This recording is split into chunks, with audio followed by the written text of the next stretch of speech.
warm. You'll save on your gas bill and save time with Always Warm's expert sales and installation team. Visit Always Warm on South Transit Road in Lockport or find them online at alwayswarmstoves.com. That's ALLWAYS warmstoves.com. Always Warm Stove and Chimney, always working.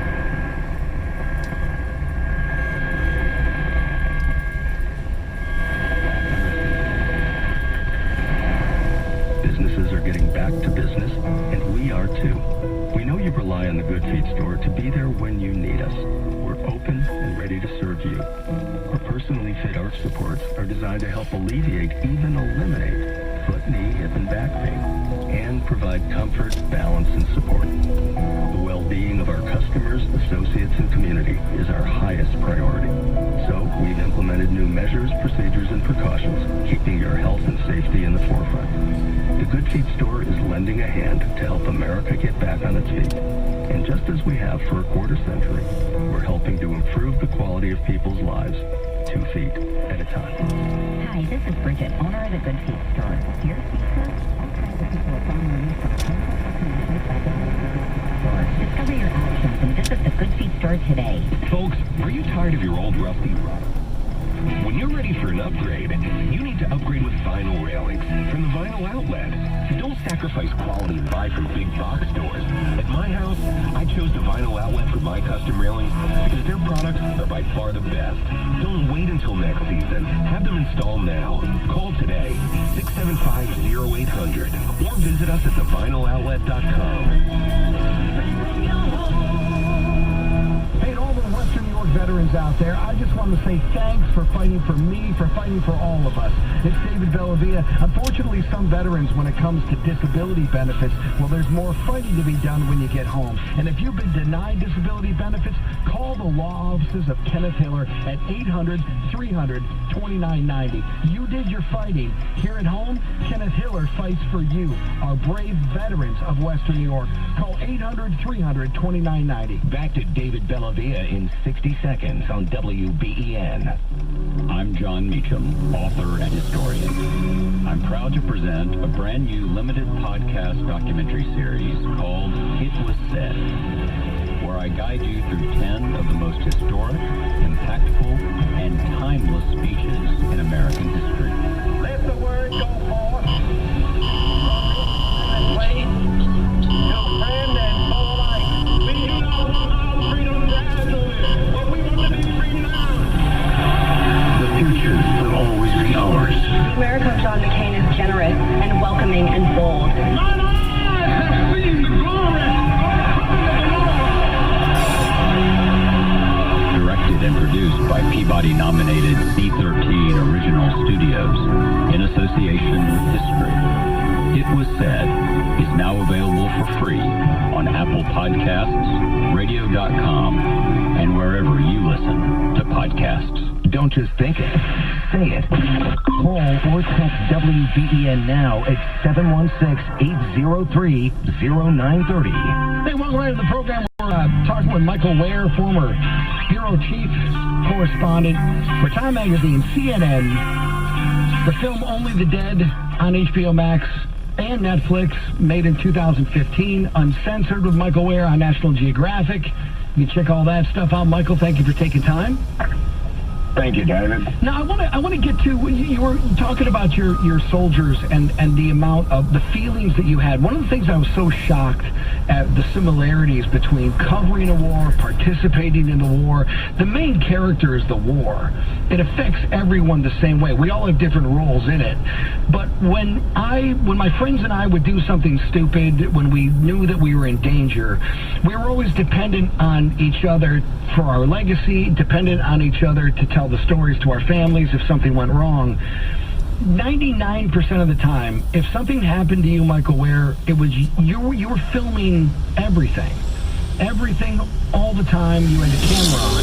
At one point, the Islamic State takes you in, and they're about to behead you, and they're using your own camcorder as they're about to cut your head off, and at the last second decide you could be of use alive. You go through all of these battles and now it's your family looking at the tape that you filmed. That weighs heavily on you psychologically. It weighs heavily on you, but also can turn you to the point where you have so much scar tissue that you really don't fear anything. Well, I guess we all still have fears, but I think, as you well know, when we're over there, we become numb to them.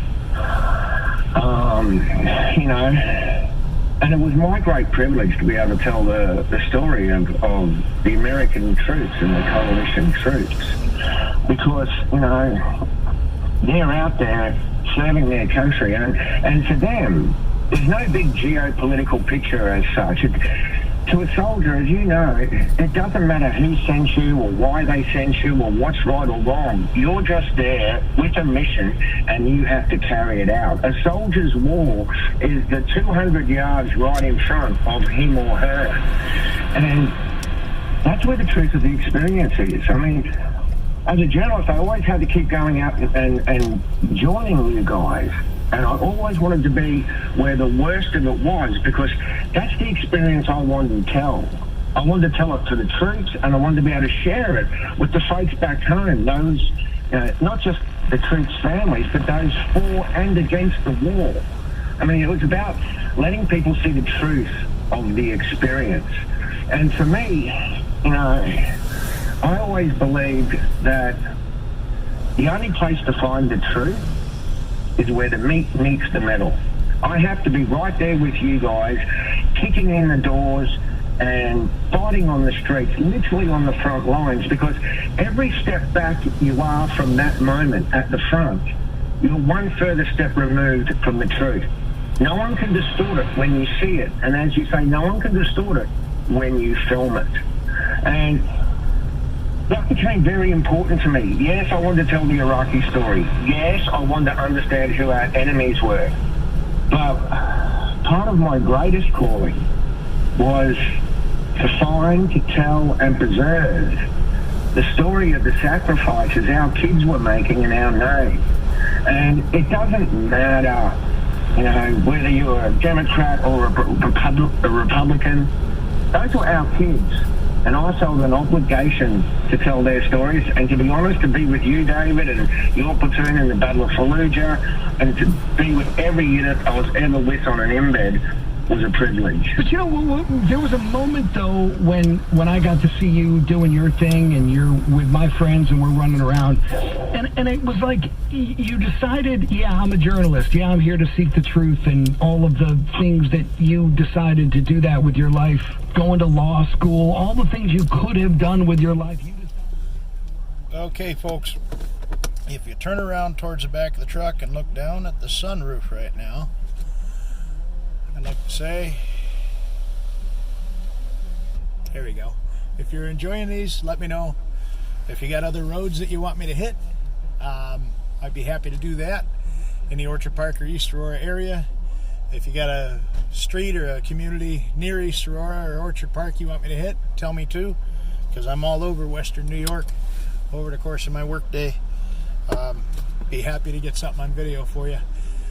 For the people that were from East Aurora that have long since moved out of the area, I hope you enjoy seeing how things have changed, and wish everybody the best. God bless, and remember to give those that you love today an extra hug or kiss. If for any other reason, in Lori's memory, God bless her. Greatest woman I ever met. Most compassionate and patient. God bless. Take care.